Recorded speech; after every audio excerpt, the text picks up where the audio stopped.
मित्रों, मेरे लिए बहुत खुशी की बात है कि आज हमारी मित्र ममता किरण के गज़ल संग्रह आंगन का शजर का लोकार्पण होने जा रहा है।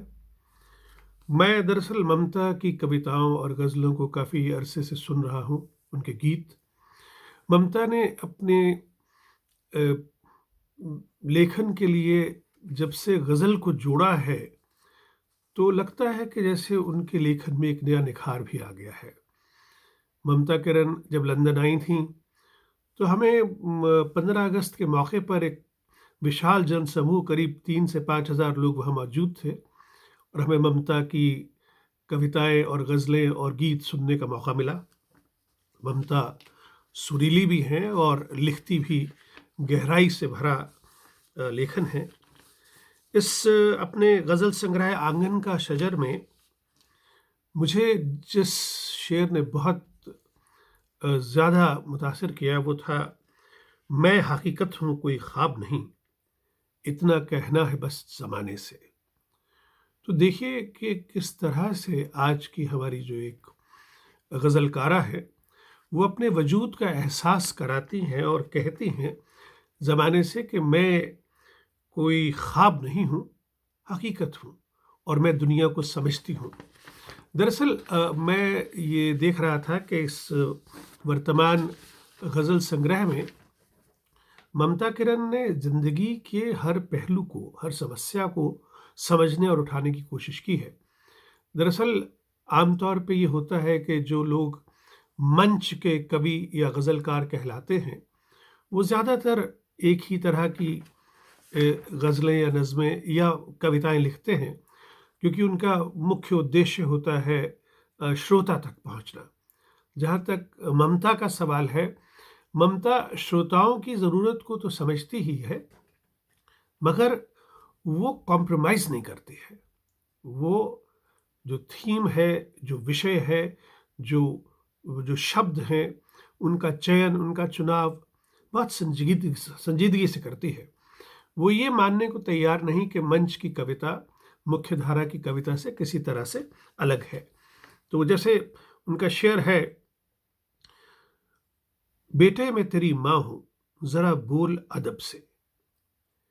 बेटे मैं तेरी माँ हूँ, ज़रा बोल अदब से, अच्छा नहीं है ये तेरा लहजा मेरे आगे। अब देखिए, आज की जो युवा पीढ़ी है, उनको किस तरह का संदेश दे रही हैं ममता किरण अपने शेरों के माध्यम से, अपनी गज़ल के माध्यम से, कि कुछ इसी तरह का शेर मुझे याद है जब लक्ष्मी शंकर वाजपेयी जी की गज़लें हम पढ़ रहे थे, तो कुछ इसी तरह का शेर था कि जिसे चींटी और चाँद का फ़र्क सिखाया था, आज वो मुझे जीवन के फ़लसफ़े सिखा रहा है। तो ये एक ऐसी समस्या है जिससे हर लेखक, हर कवि, हर गज़लकार दो चार होता है और इसी तरह से जब खूबसूरत शायरी के माध्यम से अपनी बात कहता है, तो यही एक आम इंसान, एक आम कवि और एक अच्छे कवि का अंतर दर्शाता है। वो अगर आपको अंदाज़ हो, आजकल हम हाथ से चिट्ठी लिखे पता नहीं कितने वर्ष हो गए होंगे हमें। मुझे याद है कि मैंने अपनी पहली कहानी डायरेक्ट टाइप की थी सन 2000 या 2001 में। आज 19-20 साल हो गए, मैंने अपना पहला ड्राफ्ट भी कलम से कागज़ पर नहीं लिखा। तो क्या हो रहा है कि हम इस तरह से कंप्यूटर, मोबाइल, ईमेल के आदी हो गए हैं कि लेखन कागज़ पर, जो कागज़ की खुशबू है, वो कहीं पीछे रह गई है, यादों के किसी अलमारी में बंद है। तो इसके बारे में ममता किरण कहती है, फ़ोन वो खुशबू कहाँ से ला सकेगा? फ़ोन वो खुशबू कहाँ से ला सकेगा? वो जो आती थी तुम्हारी चिट्ठियों से। चिट्ठियों की खुशबू, मोहब्बत के, प्यार के लफ्ज़ों की खुशबू, फीलिंग्स की खुशबू, महसूसने की खुशबू, ये सब कुछ इस तरह से मिसिंग हो गए हैं लाइफ से, क्योंकि हमारी ज़िंदगी में किसी के पास वक्त नहीं है। हम सब इसी कोशिश में हैं कि जो कुछ हो जल्दी हो, जो कुछ हो तुरंत-फुरंत हो। वो समय ख़त्म हो गया जब प्यार को पुख्ता करने के लिए हम लोग वक़्त लगाया करते थे। और ममता का अपना जो व्यवहार है, ममता का अपना जो लोगों के साथ रवैया है, उसे ममता अपने एक शेर में बहुत अच्छी तरह कहती है, ओढ़ चादर छल कपट की बात कर सकती नहीं। ओढ़ चादर छल कपट की बात कर सकती नहीं, सामने सच बात कहना अच्छा लगता है मुझे।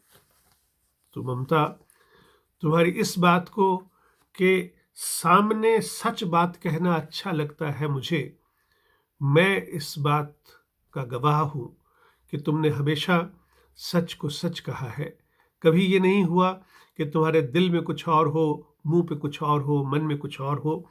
मैं सच में यहाँ लंदन में बैठा बहुत खुशी महसूस कर रहा हूँ कि तुम्हारा ये जो गज़ल संग्रह है यहाँ प्रकाशित हुआ है।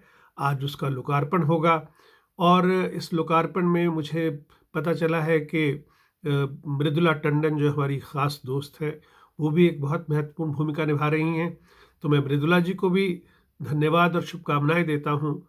और ममता, तुम्हें शुभकामनाएँ हैं कि तुम इसी तरह लिखती रहो, इसी तरह छपती रहो और खूब तरक्की करो। मैं खुश हूँ कि आज तुम्हारी ये नई किताब छप के आई है गज़लों की, और ये किताब मकबूल हो, पढ़ने वाले इस किताब को ख़रीदें, पढ़ें, एन्जॉय करें और उसके बाद इससे कुछ सीखें भी। बहुत-बहुत शुक्रिया। धन्यवाद।